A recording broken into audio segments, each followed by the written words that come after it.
Bismillahirrahmanirrahim. Assalamualaikum warahmatullahi wabarakatuh. Alhamdulillah rabbil alamin. Allahumma bika amsayna wa bika asbahna wa bika nahya wa bika namut wa ilaika al-masir. Amsayna laka al-islam wa kalimat al-ikhlas wa ala dini nabiyina Muhammadin sallallahu alaihi wasallam وعلى ملة أبينا إبراهيم حنيفا وما كان من المشركين. قل اللهم مالك الملك تؤتي الملك من تشاء وتنزع الملك ممن تشاء وتعز من تشاء وتذل من تشاء بيدك الخير إنك على كل شيء قدير. تولج الليل في النهار وتولج النهار في الليل وتخرج الحي من الميت وتخرج الميت من الحي وترزق من تشاء بغير حساب. وصلوات الله وسلامه على هذا النبي الكريم نبينا محمد وعلى آله وصحبه أجمعين. أما بعد. Ikhwatal iman rahimani wa rahimakumullah, jamaah salat maghrib yang dirahmati Allah Subhanahu wa taala, kaum muslimin dan muslimat, pendengar setia suara Perak Jaya, suara mujahidin dimanapun Anda berada, rahimani wa rahimakumullah. Kita akan lihat tafsir surah Al-Baqarah ayat 196. Saya akan baca terlebih dahulu. A'udzubillahi minasyaitonir rajim. Wa atimmul hajja wal umrata lillah fa in uhsirtum famastaysara minal hadi ولا تحلقوا رؤوسكم حتى يبلغ الهدي محله فمن كان منكم مريضا أو به أذى من رأسه ففدية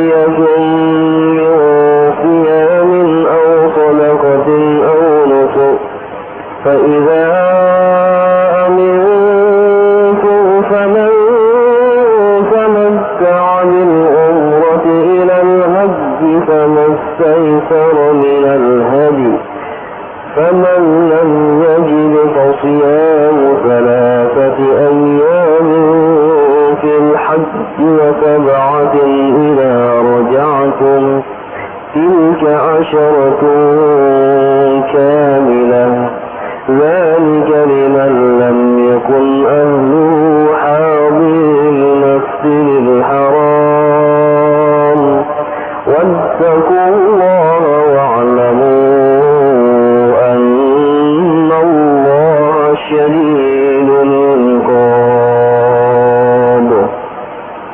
Ikhwatal iman rahimani wa rahimakumullah. Ayat ini yang terdapat dalam surah Al-Baqarah ini adalah merupakan dasar hukum diwajibkannya bagi setiap muslim dan muslimah yang mampu untuk melaksanakan ibadah haji dan ibadah umroh. Karena sekarang sudah masuk bulan-bulan haji ya. Jadi orang berihram itu sudah bisa dimulai dari bulan Syawal, bulan Zulqa'dah, Zulhijjah sampai tanggal 13. Ini termasuk Al-Hajju Asyhurul Ma'lumat. Haji itu ada beberapa bulan-bulan yang telah ditentukan. Artinya mulai saat sekarang ini para jemaah kita insyaallah akan menuju ke tanah suci.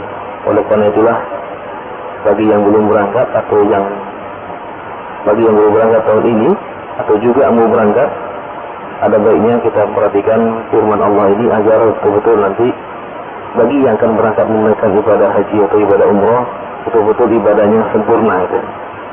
Jadi sehingga keberadaan kita selama berada di tanah suci betul-betul kita ini adalah tujuannya untuk ibadah semata-mata karena Allah Subhanahu wa taala.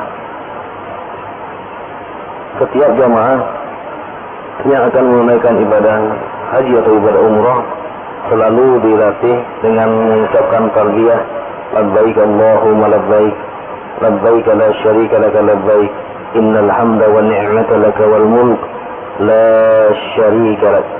Ini selalu dilatih terus ya.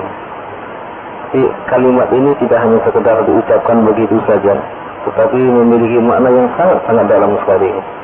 Nah, bagi mereka-mereka yang tidak memahami kalimat talbiyah ini, jadi kesananya itu ada sebagian di antara mereka yang asal pergi ke sana, tetapi tidak memahami kalimat ini. Kita pernah menemukan seseorang yang pada saat itu masuk Masjid Nabawi, kemudian dia terjatuh, jerit-jerit ya, bapak-bapak, kebetulan dari Jawa Timur ya. Jadi pada tahun 2000 kita masuk, kita perhatikan ini jamaah Indonesia. Jadi ketika itu langsung dia jatuh dan jerit-jerit. Nah, kemudian ketika itu kami melihat dia bawa kalung, ya, ada kalung. Kemudian kita ambil kalungnya. Kalungnya ini warnanya hitam, tapi ada rambut, ada benang sampai 7 warna. Saya buka ya, kita buka karena sering buka seperti itu, kita buka aja. Ternyata tulisannya adalah alif-alif, waw, mim, mim. Kemudian nanti ada gambar pedang begini, kemudian ada gambar tengkorak dan lain sebagainya. Saya tanya, ini untuk apa Pak?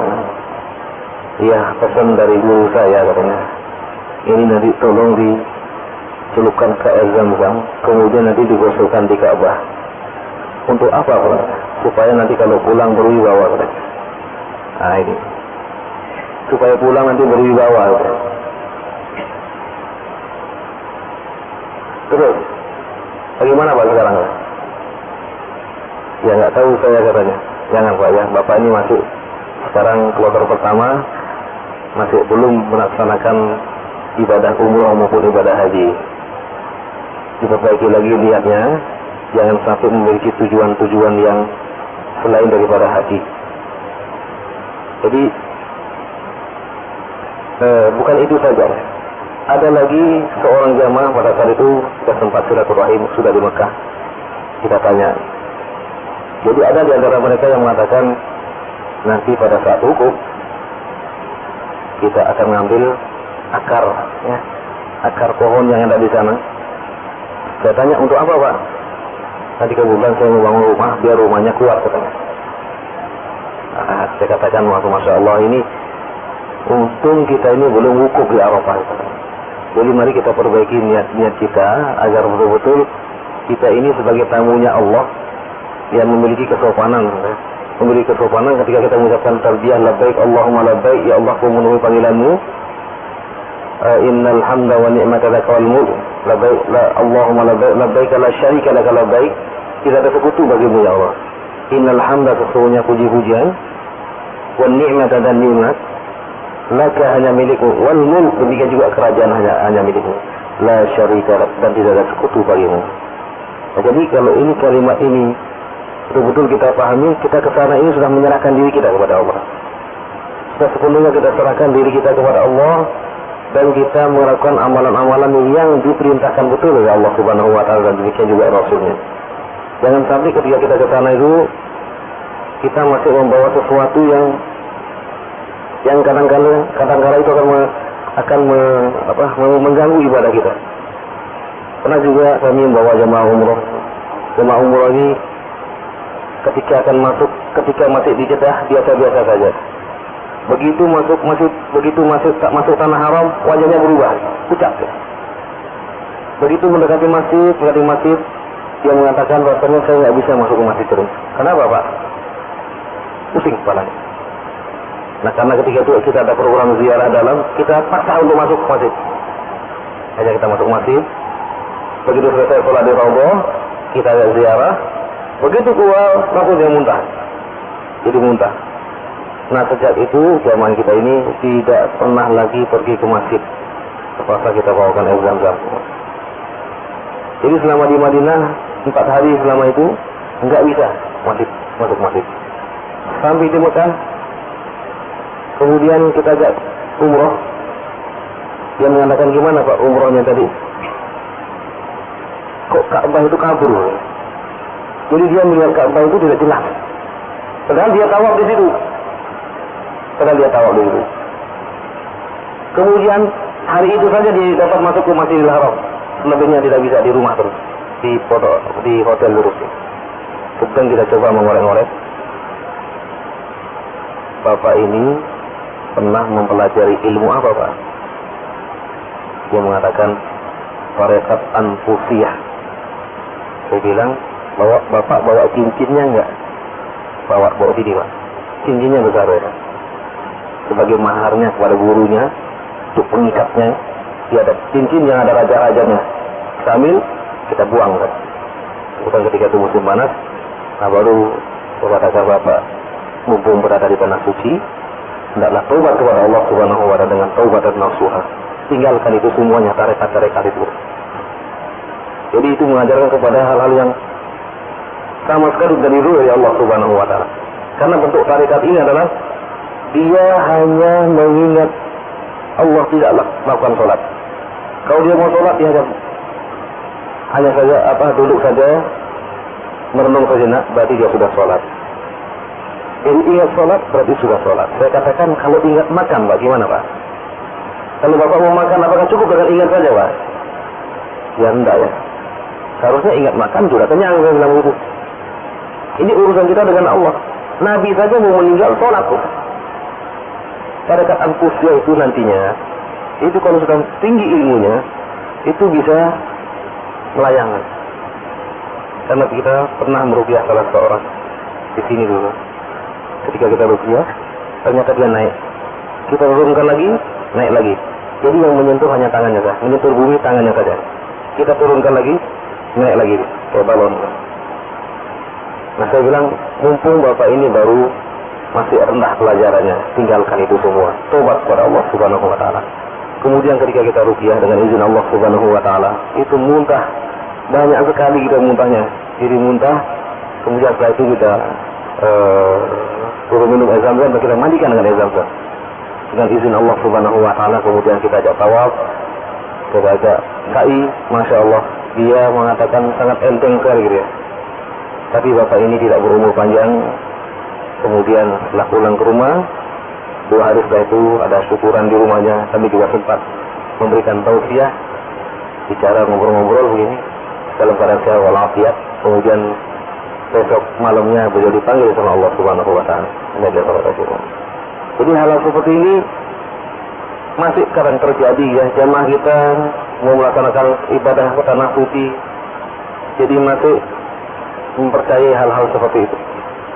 Ini ada keresahan bagi mereka-mereka yang menggunakan susuk. Siapa saja menggunakan susuk ya, dari kalangan ibu-ibu supaya dilepaskan susuknya. Karena ibadahnya terganggu nanti. Ibadahnya pasti akan terganggu gitu. Sudah ada yang menelpon, Pak saya mau berangkat ini. Kenapa Bu? Saya pakai susuk. Harus dihilangkan Bu, daripada di sana nanti terjadi macam-macam. Karena ilmu apa saja di sana yang selain diajarkan sama Allah dan Rasulnya ya. Selain dari Al-Quran dan Rasul dan di Sunnah, tidak akan pernah bisa. Ibadahnya akan terganggu, pasti akan terganggu. Karena semuanya itu adalah tidak bersumber dari Al-Quran dan Sunnah Rasulullah Sallallahu Alaihi Wasallam. Dan ilmu seperti ini, jadi pengetahuan seperti ini sebelum kita berangkat ke tanah suci harus betul-betul kita miliki betul, dan niat kita ke sana untuk ibadah semata-mata dengan Allah Subhanahu Wa Taala. Oleh karena itu Allah berfirman, wa atimul hajja wal umrata lillah. Maka sempurnakanlah haji dan umrah itu karena Allah Subhanahu Wa Taala. Jadi kita ke sana sebagai tamunya Allah Subhanahu Wa Taala. Jadi betul-betul kita mempersiapkan diri kita. Karena kalau tamu yang baik, insyaallah Taala Allah pun akan menerima dengan baik. Jadi ayat ini sekali lagi sebagai dasar atau hukum tentang wajibnya bagi setiap muslim, bagi laki-laki maupun perempuan yang balik, yang memiliki kemampuan untuk melaksanakan ibadah haji atau ibadah umrah. Haji itu artinya adalah al-hajju al-qasdu. Al-qasdu, keinginan atau maksud.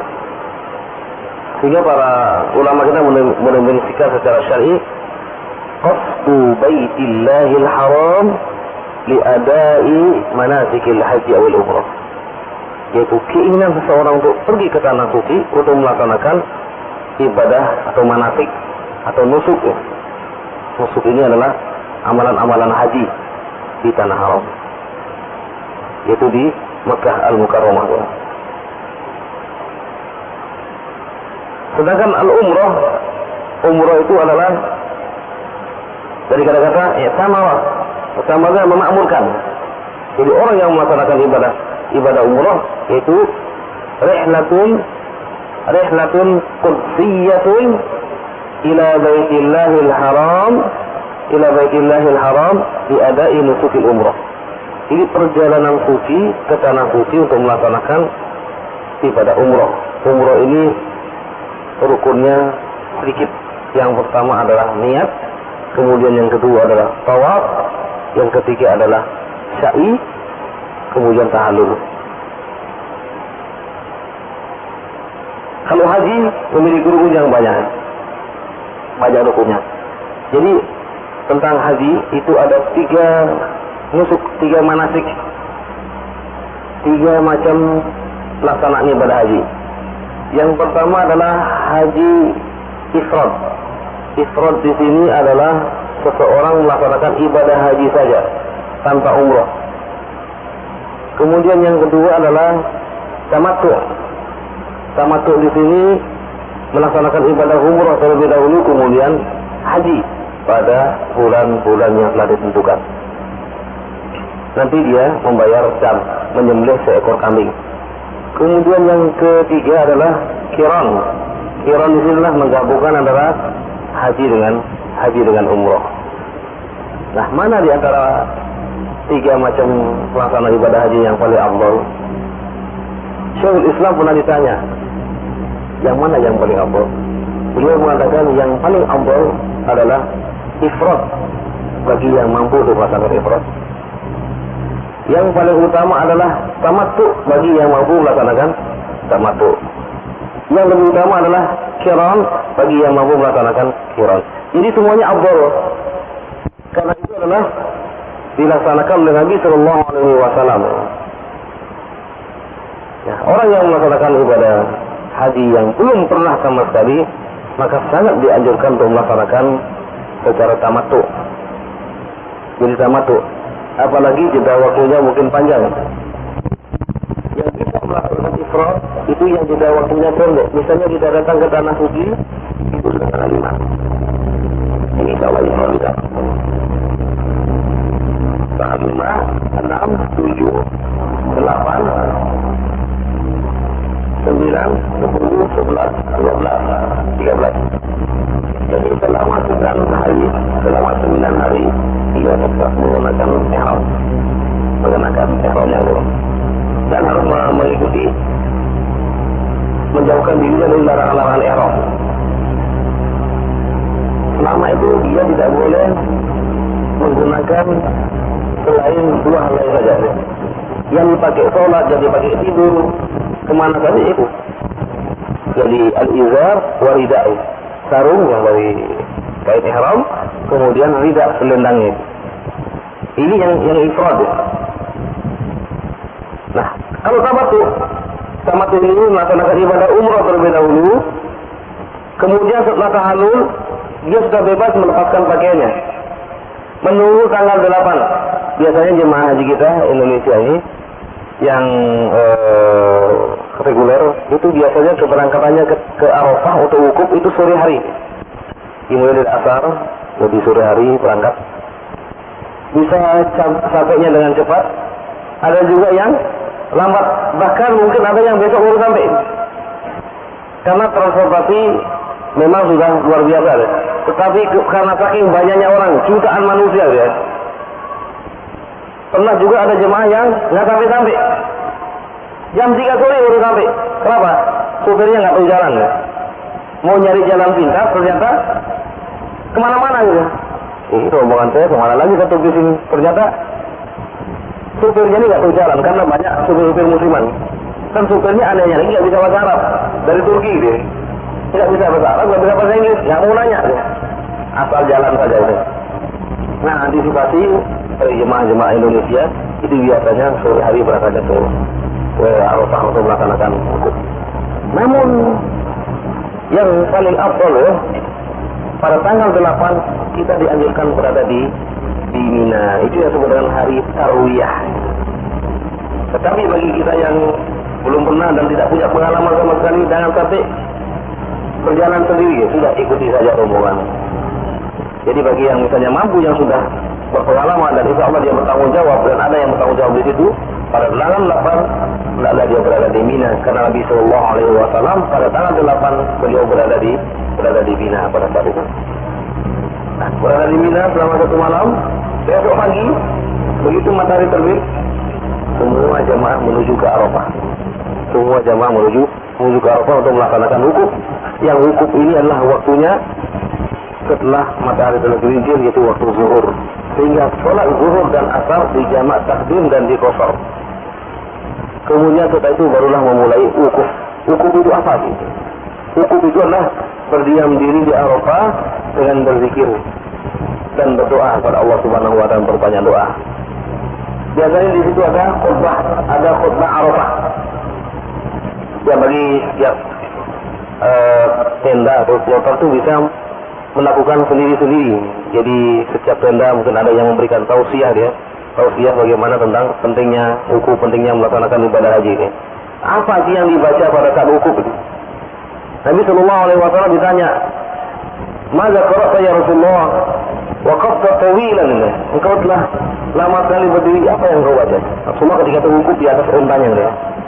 Kemudian Nabi Sallallahu Alaihi Wasallam mengatakan, "Alladzi qara'tu wal anbiya'u qabli." Yang aku baca dan yang dibaca oleh para nabi adalah La ilaha illallah wahdahu la syarika lah, lahul mulku wa lahul hamdu wa huwa ala kulli syai'in qadir.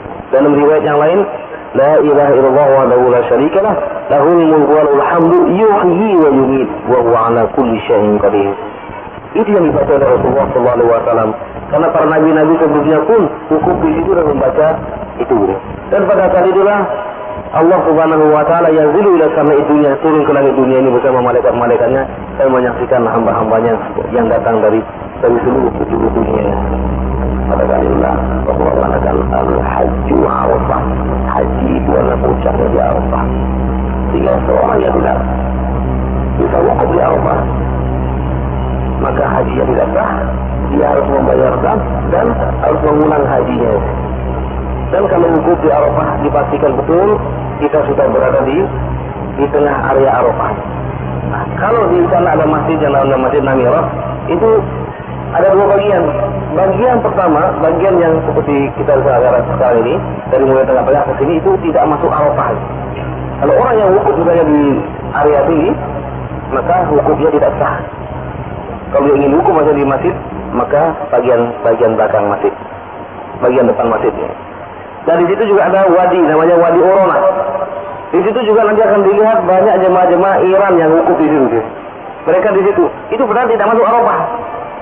Nah ini siapa yang wukuf di situ, maka tidak sah hajinya. Maka dia harus mengulang tahun depan lagi. Kalau mengulang berarti 10 tahun lagi kan. Kalau di Indonesia kalau dapat haji 10 tahun itu ya. Kalau umur kita misalnya sekarang 70 tahun, 10 tahun lagi apa kita masih hidup? Wallahu ta'ala. Jadi yang betul-betul memiliki ilmu tentang. Jadi ketika kita melaksanakan ibadah haji, kita betul-betul berada di ketika wukuf, betul-betul kita dipastikan sudah berada di Arafah. Dan ada juga yang jemaah kita kadang-kadang di Arafah nggak paham apa itu wukuf. Ya karena mereka sudah capek, mereka tidur. Dari mulai zuhur sampai asar tidur gitu. Kemudian di asar baru bangun, kemudian tidur lagi gitu. Ini harus betul-betul kita siap, fisik kita harus betul-betul siap.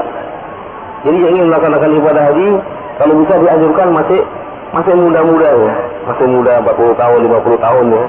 Ini jangan sampai kalau udah tua ya baru melaksanakan ibadah haji. Ini juga tergantung pembiayaannya. Tapi sebaiknya ketika melaksanakan ibadah haji masih dalam keadaan muda. Karena hampir seluruh pelaksanaan ibadah haji adalah fisik ya. Tawafnya, sa'inya. Ini juga tawaf bisa-bisa sampai 2 jam tawaf. Musim haji luar biasa ramenya.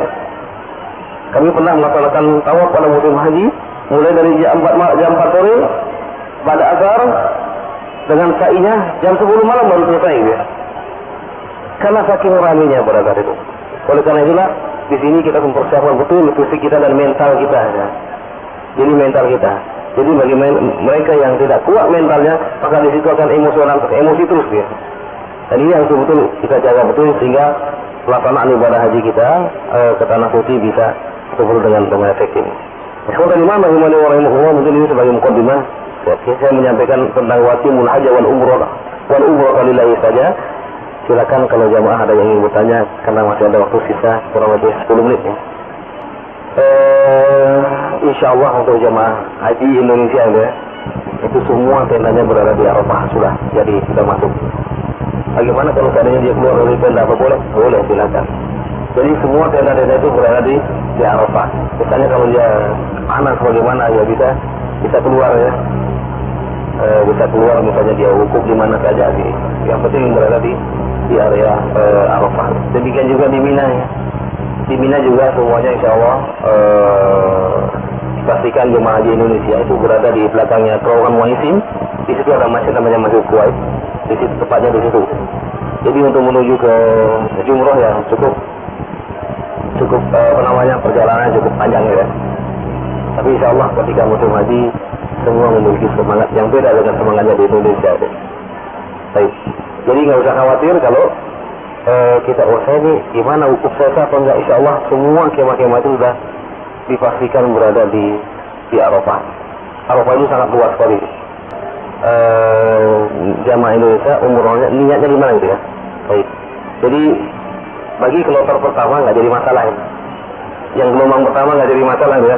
Jadi gelombang pertama ini langsung menuju ke Madinah, nanti niat umrohnya di berali gitu ya.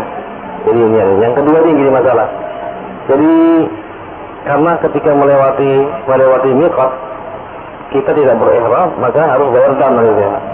Nah, sudah menjadi kesepakatan para ulama-ulama Asia khususnya bahwa disepakati bahwa Jeddah itu dijadikan sebagai tempat miqat gitu ya.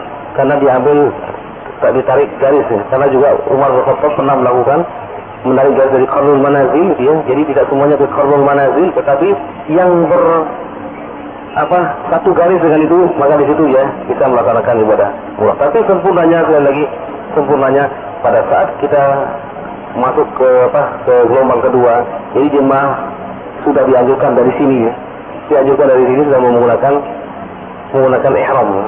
Jadi kalau nanti pakai di pesawat, ya namanya mungkin orang baru pertama kali naik pesawat dulu kesulitan tadi ya. Ini akan kesulitan, maka keputusan Majelis Ulama Indonesia, Malaysia dan sekitarnya di sini dijadikanlah kita sebagai tempat miqat. Karena memang sulitnya ya, jadi sulitnya para jemaah ini untuk menggunakan ihram. Ya kalau yang terbiasa mungkin jadi masalah. Dan perjalanannya juga cukup panjang, 9 jam ya. Jadi dalam waktu 9 jam, jadi pada saat berada di pesawat menggunakan ihram terus, ya wallahu ta'ala kita nggak tahu apa yang terjadi. Jadi sehingga diputuskan oleh pemerintah Indonesia bahwa kloter yang gelombang yang kedua itu boikotnya di Jeddah. Jadi sebelum masuk ke tanah haram. Baik.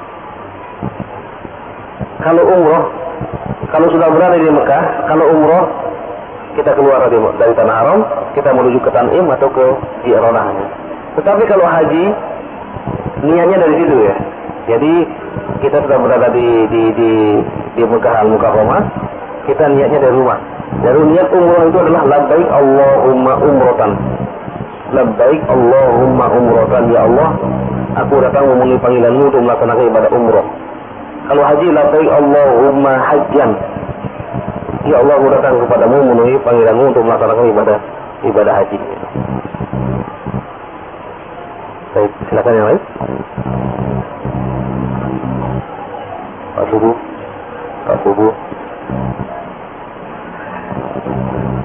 Silakan naik. Suaranya seolah keras. Waalaikumsalam warahmatullahi wabarakatuh. Golongan mana yang paling banyak masuk surga? Terus golongan mana yang beragama tapi tidak masuk surga itu ya? Ya, baik. Jadi insyaallah taala semua pengikut Nabi yang beriman kepada Allah dan para rasulnya itu akan masuk surga ya. Nah kemudian ketika Nabi Muhammad SAW diutus ke dunia ini, beliau mengatakan ma min yahudiyin wala nasraniyin la yu'minu bima ji'tu bihi illa min ahli nar. Tidak ada orang Nasrani yang hidup zamanku sekarang ini maupun orang Yahudi yang hidup di zamanku sekarang ini, dia tidak mempercayai aku dan apa yang aku bawa kecuali mereka adalah min ahli nar, kecuali mereka adalah ahli neraka. Di dalam hadis Rasulullah mengatakan kullu ummati yadkhulul jannah, semua umatku masuk surga illa man aba, kecuali yang enggak mau. Sahabat bertanya, mau ya apa ya Rasulullah? Siapa yang enggak mau masuk surga ya Rasulullah? Qala wa man ata'ani dakhalal jannah, siapa yang taat kepadaku dia masuk surga. Wa man asani faqad aba, siapa yang bermaksiat kepadaku maka dia telah tidak mau masuk surga. Amalan-amalan yang kita lakukan kita betul-betul pastikan bahwa bersumber dari Al-Quran dan Sunnah Rasulullah SAW. Kalau amalannya tidak bersumber dari Sunnah Rasulullah maka akan tertolak. Man amila amalan laisa alaihi amruna fahuwa radd. Di dalam Islam amalan yang diterima bukanlah banyaknya amal itu, akan tetapi amalan yang ahsan, yang terbaik. Amalan yang terbaik ini memiliki dua syarat setelah iman. Yang pertama adalah al-ikhlas, yang kedua adalah mutaba'ah, mengikuti sunnah Rasulullah SAW. Apa yang kita pada malam hari ini, insyaallah nanti kita lakukan pada pertemuan berikutnya. Aku lupa oleh ada wa sallallahu alaihi wa subhanakallahumma wa bihamdika asyhadu an la ilaha illa anta astaghfiruka wa atubu ilaik wa sallallahu ala nabiyyina Muhammadin wa ala alihi wa sahbihi ajma'in. Assalamualaikum warahmatullahi wabarakatuh.